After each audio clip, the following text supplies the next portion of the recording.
श्री साईं सच्चरित्र अध्याय 1 वंदना। गेहूं पीसने वाला एक अद्भुत संत। गेहूं पीसने की कथा तथा उसका तात्पर्य।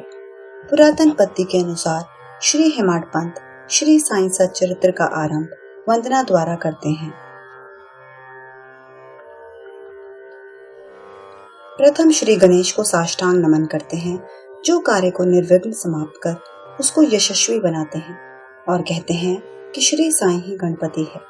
फिर भगवती सरस्वती को, जिन्होंने काव्य रचने की प्रेरणा दी, और कहते हैं कि श्री साईं भगवती से भिन्न नहीं है, जो कि स्वयं ही अपना जीवन संगीत बयान कर रहे हैं। फिर ब्रह्मा, विष्णु और महेश, जो क्रमशः उत्पत्ति, स्थिति और संहार करता है, और कहते हैं कि श्री साईं और वे अभिन्न हैं, वे स्वयं ही गुरु बनकर भव सागर से पार उतार देंगे। फिर अपने कुल देवता श्री नारायण आदिनाथ की वंदना करते हैं, जो कि कोंकण में प्रकट हुए। कोंकण वह भूमि है जिसे श्री परशुराम जी ने समुद्र से निकालकर स्थापित किया था। तत्पश्चात वे अपने कुल के आदि पुरुषों को नमन करते हैं। फिर श्री भारद्वाज मुनि को, जिनके गोत्र में उनका जन्म हुआ। पश्चात उन ऋषियों को, जैसे याज्ञवल्क्य, भृगु, पराशर, नारद, वेदव्यास, सनक सनंदन, सनत कुमार, शुक शौनक, विश्वामित्र, वशिष्ठ, वामदेव, जैमिनी, वैशंपायन, नव योगेंद्र इत्यादि तथा आधुनिक संत जैसे निर्वत्ति, ज्ञानदेव, सोपान, मुक्ताबाई, जनार्दन, एकनाथ, नामदेव, तुकाराम, कान्हा, नरहरि आदि को नमन करते हैं। फिर अपने पितामह सदाशिव, पिता रघुनाथ और माता को, जो उनके बचपन में ही गत हो गई थी। फिर अपनी चाची को, जिन्होंने उनका भरण पोषण किया, और अपने प्रिय भ्राता को नमन करते हैं। फिर पाठकों को नमन करते हैं, जिनसे उनकी प्रार्थना है कि वे एकाग्रचित होकर कथामृत का पान करें। अंत में श्री सच्चिदानंद सद्गुरु श्री साईनाथ महाराज को, जो कि श्री दत्तात्रेय के अवतार और उनके आश्रयदाता है, और जो ब्रह्म सत्यम जगन मिथ्या का बोध कराकर समस्त प्राणियों में एक ही ब्रह्म की व्याप्ति की अनुभूति कराते हैं। सर्व श्री पराशर, व्यास और शांडिल्य आदि के समान भक्ति के प्रकारों का संक्षेप में वर्णन कर अब ग्रंथकार महोदय निम्नलिखित कथा प्रारंभ करते हैं। गेहूं पीसने की कथा। सन 1910 में मैं एक दिन प्रातःकाल श्री साईं बाबा के दर्शनार्थ मस्जिद में गया। वहां का विचित्र दृश्य देख मेरे आश्चर्य का ठिकाना ना रहा कि साईं बाबा मुंह हाथ धोने के पश्चात चक्की पीसने की तैयारी करने लगे। उन्होंने फर्श पर एक टाट का टुकड़ा बिछा, उस पर हाथ से पीसने वाली चक्की रखी। उन्होंने कुछ गेहूं डालकर पीसना आरंभ कर दिया।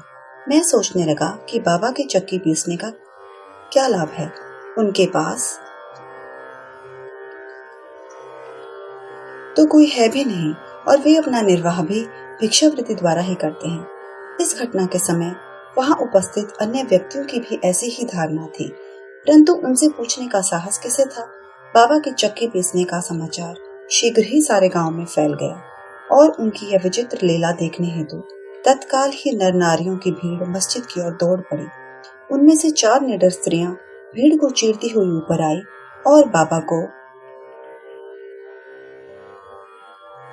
बलपूर्वक वहां से हटाकर उनके हाथ से चक्की का खूंटा छीनकर तथा उनकी लीलाओं का गायन करते हुए उन्होंने गेहूं पीसना प्रारंभ कर दिया। पहले तो बाबा क्रोधित हुए, परंतु फिर उनका भक्ति भाव देख वे शांत होकर मुस्कुराने लगे। पीसते पीसते उन स्त्रियों के मन में ऐसा विचार आया कि बाबा के ना तो गर्दवार है, ना ही कोई बाल बच्चे हैं, और ना ही कोई उनकी देखरेख करने वाला ही है। वे स्वयं भिक्षावृत्ति द्वारा ही अपना निर्वाह करते हैं, अतः उन्हें भोजन आदि के लिए आटे की आवश्यकता ही क्या है। बाबा तो परम दयालु हैं, हो सकता है कि यह आटा वे हम सब लोगों में ही वितरण कर दें।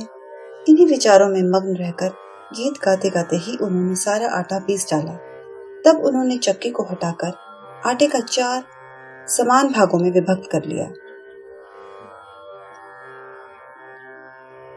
और अपना अपना भाग वहां से ले जाने को उद्यत हुई। अभी तक शांत मुद्रा में निमग्न बाबा तक्षण ही क्रोधित हो उठे और उन्हें अपशब्द कहने लगे। स्त्रियों, क्या तुम पागल हो गई हो? तुम किसके बाप का माल हड़प कर ले जा रही हो? क्या कोई कर्जदार का माल है जो इतनी आसानी से उठाकर लिए जा रहे हो? अच्छा, अब एक काम करो कि इस आटे को ले जाकर गांव की मींड पर बिखेर आओ। मैंने शिरडी वासियों से प्रश्न किया कि जो कुछ बाबा ने अभी किया है उसका यथार्थ में क्या तात्पर्य है। उन्होंने मुझे बतलाया कि गांव में विशोचिका यानी हैजा का जोरों से प्रकोप है और उसके निवारणार्थ ही बाबा का यह उपचार है। अभी जो कुछ आपने पिसते देखा था वह गेहूं नहीं वरन विशोचिका थी जो पीस कर नष्ट कर दी गई है। इस घटना के पश्चात सचमुच विशोचिका की संक्रामकता शांत हो गई और ग्रामवासी सुखी हो गए। यह जानकर मेरी प्रसन्नता का पारावार न रहा। मेरा कौतूहल जागृत हो गया। मैं स्वयं से प्रश्न करने लगा कि आटे और विशोचिका रोग का भौतिक तथा पारस्परिक क्या संबंध है, इसका सूत्र कैसे ज्ञात हो। घटना बुद्धिगम्य सी प्रतीत नहीं होती। अपने हृदय की संतुष्टि के हेतु इस मधुर लीला का मुझे 4 शब्दों में महत्व अवश्य प्रकट करना चाहिए। लीला पर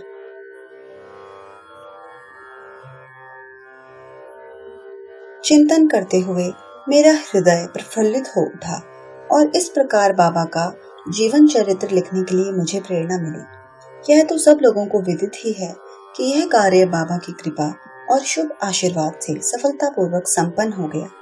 आटा पीसने का तात्पर्य। शिरडी वासियों ने इस आटा पीसने की घटना का जो अर्थ लगाया वह तो प्राय ठीक ही है, परंतु उसके अतिरिक्त मेरे विचार से कोई अन्य अर्थ भी है। बाबा शिरडी में 60 वर्षों तक रहे और इस दीर्घकाल में उन्होंने आटा पीसने का कार्य प्रतिदिन ही किया।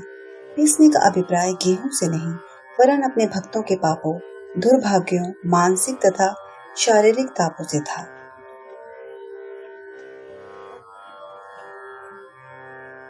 उनकी चक्की के 2 पाटों में ऊपर का पाट भक्ति तथा नीचे का कर्म था। चक्की की मुठिया जिसे पकड़कर वे पीसते थे वह था ज्ञान।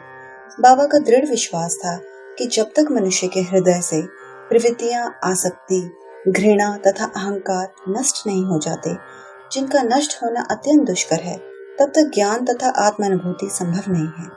यह घटना कबीरदास जी की इसके तदनुरूप घटना की स्मृति दिलाती है। कबीरदास जी एक स्त्री को अनाज पीसते देखकर अपने गुरु निपट निरंजन से कहने लगे कि मैं इसलिए रुदन कर रहा हूँ कि जिस प्रकार अनाज चक्की में पीसा जाता है उसी प्रकार मैं भी भवसागर रूपी चक्की में पीसे जाने की यातना का अनुभव कर रहा हूँ। उनके गुरु ने उत्तर दिया कि घबराओ नहीं, चक्की के केंद्र में जो ज्ञान रूपी दंड है उसी को दृढ़ता से पकड़ लो। जिस प्रकार तुम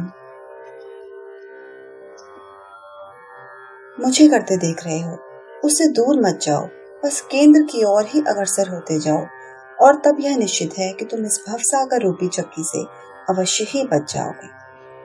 श्री सद्गुरु साईनाथार्पणमस्तु। शुभम भवतु।